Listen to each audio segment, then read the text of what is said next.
5 August ছাত্র জনতার গণ অভ্যুত্থানের 1 মাস পূর্তিতে বৈষম্য বিরোধী ছাত্র আন্দোলনের ডাকে আবারও রাজপথে লাখো জনতা। আন্দোলনে আত্মাহুতি দেয়া শহীদদের স্মরণে আয়োজিত হয় শহীদি মার্চ। শুধু ছাত্ররাই নয়, বিশাল এই মিছিলে যোগ দেয় সাধারণ মানুষ। নানা দাবি নিয়ে মিছিলে সামিল শহীদ ও আহতদের পরিবার। সবার চাওয়া, নতুন বাংলাদেশে দূর হোক সকল বৈষম্য। শ্রীলঙ্কা আবারও রপ্তানিতে শীর্ষে।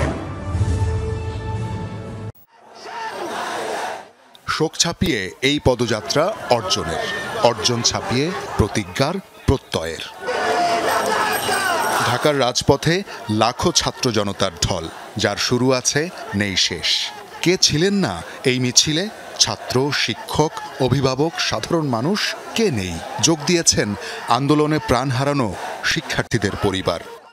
আমার এখনো মনে হয় সেই আবু সাইদ, মুগ্ধ, এদেরকে আমার মনে হয় না আমি কখনো ভুলতে পারবো। যেই শহীদ ভাইয়েরা বোনেরা মারা গেছেন, প্রাণ দিয়েছে, তাদের খুনিদের তাড়াতাড়ি করে ধরা হোক এবং অতি দ্রুত আইনের আওতায় এনে তাদেরকে দৃষ্টান্তমূলক শাস্তি দেওয়া হোক। আমার শহীদদের বাইরে যতদিন না পর্যন্ত বিচার হয়, ততদিন পর্যন্ত এসবের কাপড় পরে আমরা রাস্তায় থাকবো। মিছিলের মাঝেই যেন চলছিল রক্তাক্ত জুলাইয়ের স্মৃতির কাফেলা। সন্তানের শেষ চিঠি নিয়ে হাজির হয়েছিলেন শহীদ আনাসের বাবা। আহতদের স্বজনরাও এসেছিলেন শহীদদের স্মরণে। এই আনন্দের মিছিলটা আমার ছেলেটা বেঁচে থাকলেও নিজে করতো। ও বাবা হয়ে আমার ছেলের পক্ষ হতে আমি এই আনন্দের মিছিলে এসেছি। এই চিঠিটা গত 5ই আগস্ট সকালবেলা মাকে লিখে চলে গিয়েছিল ও আন্দোলনে, আর গত 5ই আগস্ট ওকে গুলি করে মেরেছে চাঙ্গারপুল মোড়ে। খুনি হাসিনা যে আমাদের ভাইদের শহীদ করেছে, এগুলোর বিচার করব আমরা ইনশাল্লাহ। আমার অপরাধ ছিল আমি ছাত্রদেরকে কোমল পানি টানি খাওয়াইছিলাম শুক্রবারে। এরপর দিন আমি নামাজ পড়ে বাসে যাওয়ার পথে আমার মুখে গুলি লাগে। আমি সিসি ক্যামেরা কাজ করি, কিন্তু এখন আমি পঙ্গু, আমার সংসার চালাতে পারতেছি না। তা আমি নতুন সরকারের প্রতি আমার আহ্বান, রিকোয়েস্ট থাকবে, আমরা যারা আহত হয়েছি তারা যেন ডাল ভাত খেয়ে অন্তত ঢাকা শহরে বসবাস করতে পারি। যারা আহত অবস্থা আছে তাদের সুচিকিৎসা এবং স্বাভাবিক জীবনে ফিরিয়ে আনার জন্য যেন সর্বোচ্চ সুবিধা দেওয়া হয় তাদের।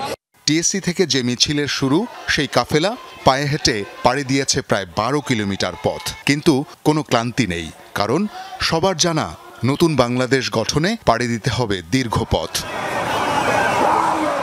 বাংলার লাল সবুজ পতাকা হাতে এসেছিল নতুন প্রজন্ম। নানা ব্যানার, পোস্টারের লেখা ছিল তাদের ট্রমা ও স্বপ্নের গল্প।